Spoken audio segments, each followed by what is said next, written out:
Hi guys, this is Andrew, and you flip to get rich and you cash flow to build wealth. The example of the property here is a cash flow property. And a lot of times when most people see mold, what do? They run. For us, mold is gold. And this is going to be an example of a property that has a lot of mold. And as we walk through the property, we need to decide, is this a property which is mold as gold, or is this a property which is mold, oh my god, run? So let's go inside, let's find out what are the negatives, what are the positives, more importantly, what can we get the property for, and is this a deal breaker or is this a money maker? So let's go on in. So hi guys, we're inside the house. It's a small little ranch house, barely 900 square feet, but this is a perfect rental property. It's a brick property, 2 bedrooms, 1 bath, and a basement.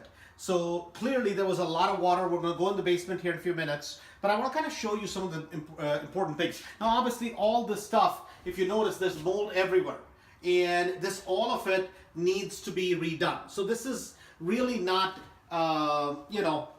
much to look at, but it's just basically a lot of work. What I want to point out is this. Lori, if you want to pan kind of right there, where if you notice, right there, there's a solid line of mold everywhere. And then you see, like, literally the mold stops right there on the button. So what that tells you is this, for anybody who's an experienced investor, that part at one point had mold. Today it doesn't. Why? Why is it that the mold stops there? Because that's already been painted with mold stat. See, when you know what you're doing, you pick up on small things like that. What does that mean? You know that clearly there has been an issue downstairs. Now, the only thing you have to find out is downstairs, is this a foundational problem or is this a problem with the sump pump? A lot of times people will run. Now, for people who don't know what they're doing, you look at a house like this, it will be very expensive for you to fix. But when you know what you're doing, guess what? This is a fixable problem. Now, the question is, are the numbers there for you or I to fix it? And we're going to talk about this after we get back to the office as to what the numbers are on this property. But here, I just want to kind of point out a few things. The hardwood floors has kind of what is called cupping. What that means is, because of the high moisture content in the property, they kind of curl up a little bit. But this is a problem which is fixable. The floors are kind of ugly looking, but there's no severe damage. Typically, if there's severe damage, you see like a wave pattern where the hardwood floor kind of rises up out of the actual floor. So this is not bad. The bedrooms, Lori, as you kind of go through, most people will get a chance to see is that they're not bad. They're just block, which is what we want. So no mold around here. The other place to check for mold typically is always going to be in the corners. Why in the corners? Because mold will grow anywhere there is 60% humidity and there is a cellulose content. So anything that has drywall, anything that is wood, if there's no cellulose, then there's going to be no mold. So that's something to keep in mind. If you guys look at this room, this is pretty clean. Now that doesn't mean just because there's no visible mold, doesn't mean there's no mold spores here. So when the treatment is done, the whole house will be fogged and it needs to be redone properly. But that's kind of what it is. So let's kind of make our way down. And as we get down there, when we do some of the basement shots, you guys will see some of the bigger challenges as we get in the basement. And I wish you could just kind of take in a deep, long breath. And really, that smell that you have when it rains a lot, it hasn't rained in a long time, there's this kind of overwhelming sense. When it rains, it's kind of a nice smell. This is basically moldy, musty smell, so you don't want to be in the basement for too long. And ideally, we should be wearing a N95 mask. We're not, we're being silly, but I wanted to quickly point out some of the things.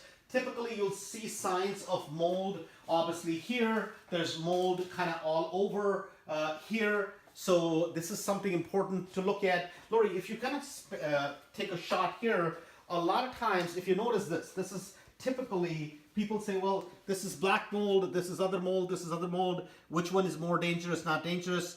It's mold basically, if you have any breathing problems, is not good for you. For anybody, mold is not good. So disturbing it and kind of living in that environment is not good. So this all needs to be fumigated, disposed of properly. And if you notice that the mold kind of stops visually here. There's still mold here, but people will think, well, oh my God, the water line was here. No, the water line wasn't here. There's a clear line here. What that means is that the water typically, the absorption rate of drywall is going to be about 2 feet. What does that mean is that the water was somewhere here and the water and the drywall kept soaking up more and more water. That's why there's a heavy amount of mold that grew. So there was probably about 12 inches or so worth of water. Now all these couches, everything pretty much was soaking wet at one point because the sump pump failed.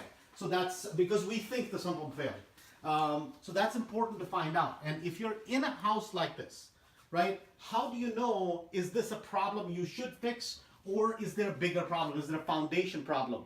So that's going to be something that we will discuss. But this is a property that is for one of our Gold Mastery students, so I wanted to make sure and come and look at it for them. So this happens to be a property that is Faraz's property, and I wanted to make sure that she was not making a mistake. So we'll talk about what the numbers are and how do you turn a property that might be a property that you run from to a property that you run to. So we'll find out if this is that property, but I'm glad you guys were along for the journey. So let's find out if this, mold is really gold.